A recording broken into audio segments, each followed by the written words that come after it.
आज आम्ही आपल्याला एक अत्यंत महत्त्वाच्या आणि गंभीर विषयावर माहिती देणार आहोत, जो महाराष्ट्र राज्य मार्ग परिवहन महामंडळाच्या भरती प्रक्रियेच्या पारदर्शकतेशी संबंधित आहेत। हजारो विद्यार्थ्यांच्या भवितव्याशी जोडलेला हा मुद्दा आता न्यायाची प्रतीक्षा करीत आहेत। चला जाणून घेऊया या प्रकरणाबद्दल, ज्यामुळे अनेक विद्यार्थी हताश झाले आहेत। 19 जानेवारी रोजी अमरावतीतील विद्यार्थ्यांचा एक गट मुंबईमध्ये महाराष्ट्र राज्य परिवहन मंडळाच्या महाव्यवस्थापक आणि परिवहन मंत्री प्रताप सरनाईक यांना भेटण्यासाठी जाणार होता।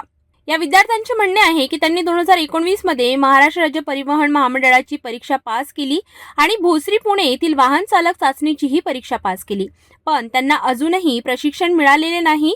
तर 2015-16च्या भरतीच्या विद्यार्थ्यांना 2024 मध्ये नियुक्ती मिळत आहे।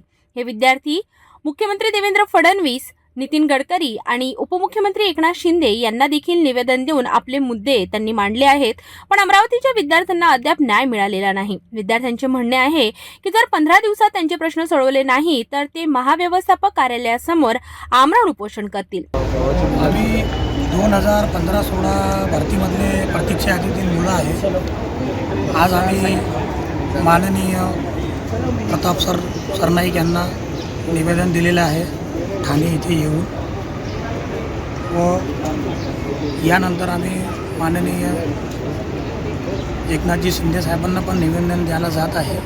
त्यानंतर माननीय व्यवस्थापक महाराष्ट्र राज्य मार्ग परिवहन मंडळ मुंबई त्यांना पण आम्ही निवेदन देण्यासाठी आज जात आहे, व आम्हाला आशा आहे की आम्हाला न्याय मिळवून देतील। धन्यवाद।